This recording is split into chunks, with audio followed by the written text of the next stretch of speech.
آدم علیہ السلام کے بعد 1000 سال تک توحید پر قائم رہنے کے بعد ان لوگوں میں بت پرستی اس طرح شروع ہوئی کہ ان برے لوگوں میں بعض نیک لوگ بھی تھے۔ یہ برے لوگ ان نیک لوگوں سے بہت محبت کرتے تھے اور ان سے تقرب حاصل کرتے تھے، ان کی شان میں بہت مبالغہ کرتے تھے، جیسا کہ آج کل بعض لوگ علماء اور صالحین کی مدح سرائی میں زمین و آسمان کے قلابے ملاتے ہیں۔ یہی چیز بعد میں شرک کا ذریعہ بنی۔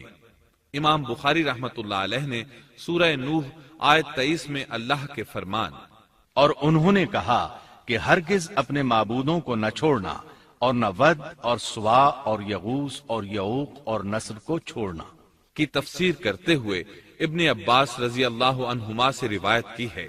وہ فرماتے ہیں کہ یہ نوح علیہ السلام کی قوم کے بعض نیک آدمیوں کے نام ہیں۔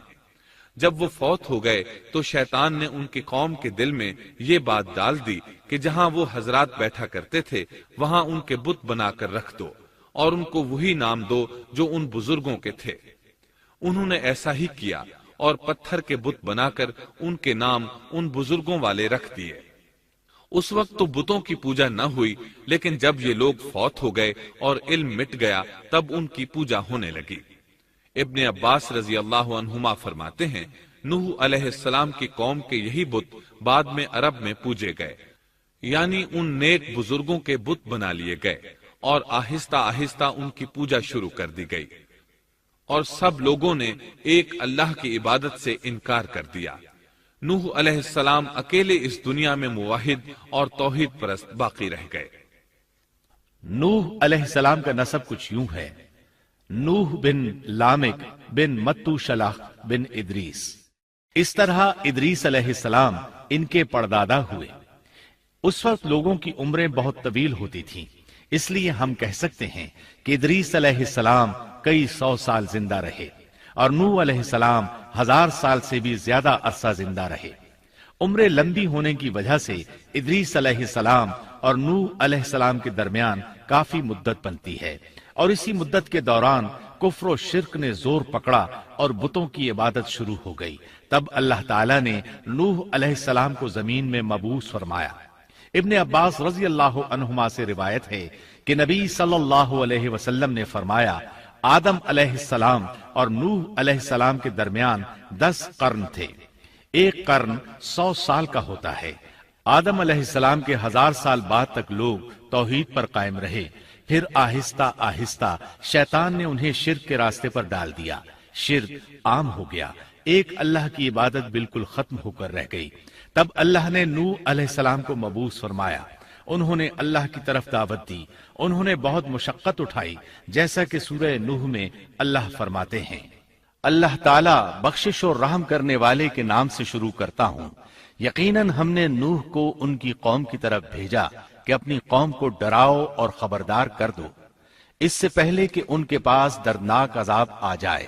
نوح نے کہا اے میری قوم، میں تمہیں صاف صاف ڈرانے والا ہوں کہ تم اللہ کی عبادت کرو اور اس سے ڈرا کرو اور میرا کہنا مانو، تو وہ تمہارے گناہ بخش دے گا اور تمہیں ایک وقت مقررہ تک چھوڑ دے گا۔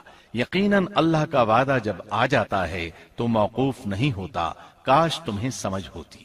نوح علیہ السلام تبلیغ کے سلسلے میں سخت محنت کرتے، دن رات لوگوں کے گھروں اور ان کے اجتماعات میں جا جا کر انہیں دعوت دیتے۔ آپ انہیں اعلانیہ اور پوشیدہ طور پر دعوت دیتے، یہاں تک کہ دعوت دیتے دیتے انہیں 950 سال گزر گئے، لیکن سوائے چند لوگوں کے کوئی ایمان نہ لایا۔ تب انہوں نے اللہ سے دعا کی اے میرے اللہ، میں نے اپنی قوم کو دن رات تیری طرف بلایا، لیکن میرے بلانے سے یہ اور زیادہ بھاگنے لگے۔ انہوں نے اپنے کانوں میں انگلیاں ٹھونس لیں، اپنے اوپر کپڑے اوڑھ لیے اور کہنے لگے ہم تیری شکل دیکھنا نہیں چاہتے۔ میرے اللہ، یہ لوگ تیری باتیں سننا پسند نہیں کرتے۔ میں نے پھر بھی ان سے کہا اپنے مالک سے بخشش طلب کرو، وہ بڑا بخشنے والا ہے۔ اس وقت نوح علیہ السلام کی قوم میں ایک بادشاہ تھا، وہ بہت مغرور تھا۔ وہ قوم سے کہنے لگا نوح کی باتوں پر کان نہ دھرنا اور نہ اس سے بحث کرنا، یہ جو کرتا ہے اسے کرنے دو، تم اپنے بتوں کی پوجا پر ڈٹے رہو۔ چنانچہ لوگوں نے نوح علیہ السلام کی باتوں کی طرف سے کان بند کر لیے۔